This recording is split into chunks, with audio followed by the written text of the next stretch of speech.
Woman who lived with her husband's corpse for 10 years. Intro, calm, eerie tone.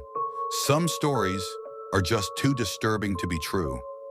You hear them, and you think, this has to be a horror movie, right?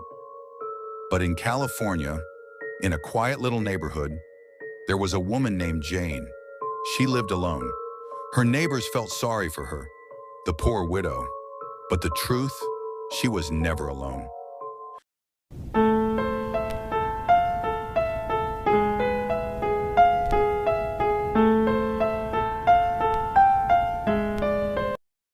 For over 10 years, Jane greeted her neighbors with a warm smile, watered her plants every morning, carried her groceries, and talked to the birds.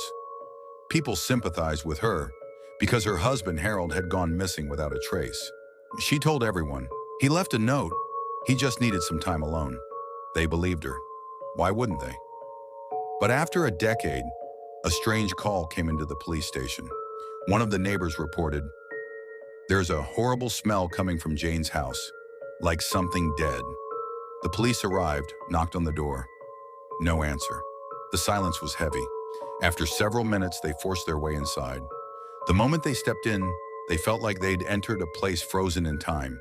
The air was thick, cheap air fresheners everywhere, and the soft humming of an old fan. In the middle of the living room, an old leather chair. Next to it, a tilted lamp and a stained carpet. The chair was covered with a gray blanket, but underneath it, there was a decomposing corpse. A man, elderly, skin fused to his bones, eyes hollow, hair falling out. And the strangest thing, he was smiling.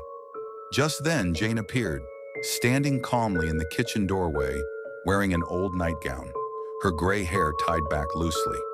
She said, "Why are you here? Harold is sleeping. Don't wake him." The officers froze. They weren't prepared for that response. They took her in for questioning. She was calm, obedient, but every time they asked about the corpse, she quietly replied, "Harold didn't die. He chose to stay with me forever. He talks to me every night. I was never lonely, not once." The investigation revealed Jane suffered from a severe psychological disorder called pathological grief attachment, but her case was extreme. The police found a diary.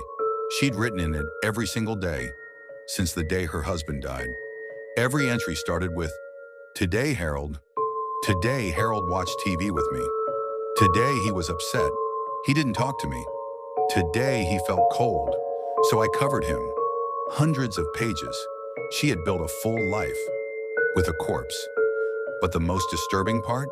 They found an audio cassette. In it, her voice whispering softly, "I can feel you looking at me.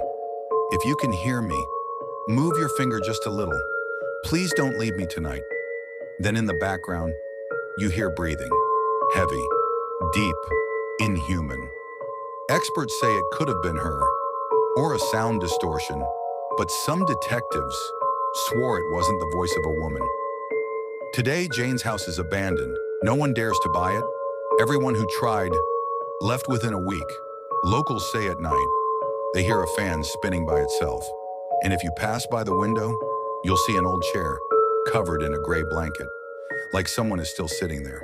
Not every love story ends with death. Some begin after it.